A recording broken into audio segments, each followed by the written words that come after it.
I've done a whole lot of mods to my BMW M2, and in today's video we're going over my top 5 favorite, which is easier said than done. I mean, just looking at them, I love them all. Each mod was a lot of fun to install with Daryl, and they look amazing. But since I have to pick my top 5 favorites, let's start off with these big red brakes. I've always loved big brakes. The way they fill up the entire wheel looks absolutely amazing in my opinion. It's kind of like a crazy fast supercar, and that's exactly what I wanted for my car. I mean, at the end of the day, that's why we mod cars, to get them exactly the way we want. And even though my stock blue brakes were quite big, I wanted to max it out. Also, with all the extra power that I was adding by tuning the car, putting a catless downpipe and all this other stuff, the performance aspect of bigger brakes was a good idea as well. So I've been thinking of getting carbon ceramics for my M2 for quite a while, but with the price tag being extremely high on these, I always thought it would be sort of like a cherry on top for my BMW M2 build. But with me enjoying modifying my car so much, I was constantly looking for alternatives, and eventually I found these M Performance big red brakes, which were half the price of the carbon ceramics, and I decided to pull the trigger. A couple weeks later, I get a call from UPS saying that I have a package waiting for me. So I go check it out, and in front of me is a 186-pound huge box of car parts. Anyway, a few hours later, I'm sitting in the garage with Daryl and one of my friends. So we get into the install, and it turns out to be one of the coolest installs we've ever done. But then we start running into a few problems. Keep in mind, we started at 5 p.m. and for a mechanic to do a full brake job like we were doing should take no longer than 5 hours. But of course, we could do it much quicker, which is why by 7 a.m. the next day, we had finally finished the brakes. Yeah, it took us a whole 14 hours to finish the brakes when it should have taken 5. And the thing is, with them being performance brakes, we still had to break them in. So what did we do? Sleep, right? No. Daryl and I proceeded to go for a 2-hour drive down some beautiful country roads and break the brakes in. I was unbelievably tired once I got back home, but it was completely worth it, and honestly, to this day, that is my favorite car memory yet. Moving on to another exterior mod, let's talk about this hood. Even though I love the way this hood looks, it's not in the top 5. So let's open it up and take a look at this intake, or better yet, a listen. This install was a whole lot of fun, and unlike the brakes, we didn't really have a whole lot of problems, except for one. When I first put the intake in, I did not plug the MAF sensor back in and started the car, which gave me a check engine light, but it went away the next day, so it wasn't really a huge deal. And it sounded really good, but there was one thing. When I first installed the intake, it was a lot quieter than I thought it would be, and apparently it happens to almost every intake, including the one that I got for Daryl. But eventually it does get louder. After 1 or 2 days, it reaches its full potential, and it sounds amazing. And it's not just one sound, you get a whole bunch, like whooshes on the downshifts, a whole bunch of induction noise when accelerating,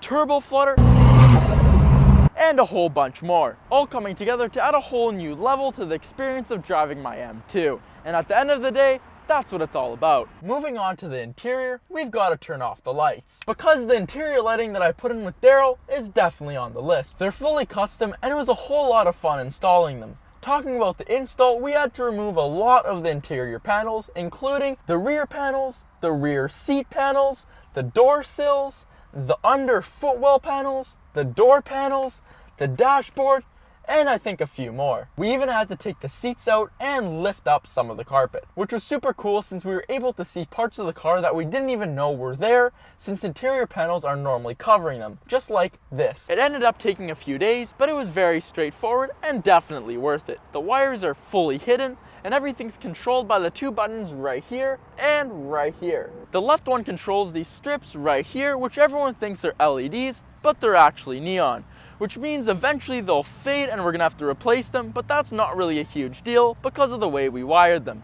Instead of having to remove all of the wiring, including the hidden wiring that we have all throughout the car, all we have to do is replace the neon strips panel by panel, and we're good. Talking about wiring, it runs from the back of this 12-volt socket through this rubber hinge into the door. Then the rear light goes through this sill and then up through here, and then it connects to the back of this panel right over here. For the left side, the wiring is the exact same, except the wires have to come over from this side throughout the whole dash to get to there. Talking about there, that's where all the control modules are. While the strips don't change color, the footwell lighting does, which is actually fully LED. To control them, there's 3 buttons on the right, which are for on and off, color changing, and also for music syncing, which is when the lights turn on and off based on the beat. The power for the footlights comes from the exact same 12-volt socket, and the wires for the rear lights run through the carpet and then they come out through under the seat, and the wires for the front lights are run through the AC vents to the light strip.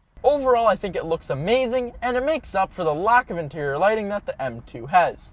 Personally, I really wish that the M2 came from factory with big red brakes and interior lighting. And whenever you go for a night drive with these, you feel like you're in a spaceship. And while the interior lighting adds so much to any night drive, the exhaust is the main star of the show, whether it's a night drive, day drive, or a track day. And while I love the sound of my M Performance exhaust for the actual sound, not just how much louder it made my car,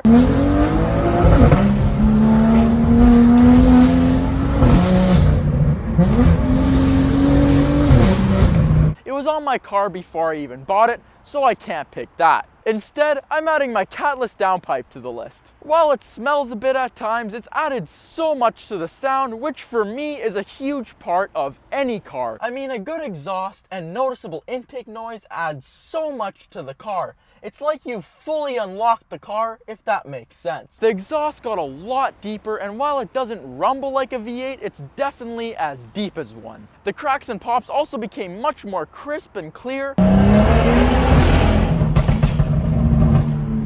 And whenever you're decelerating, you hear some amazing turbo noises.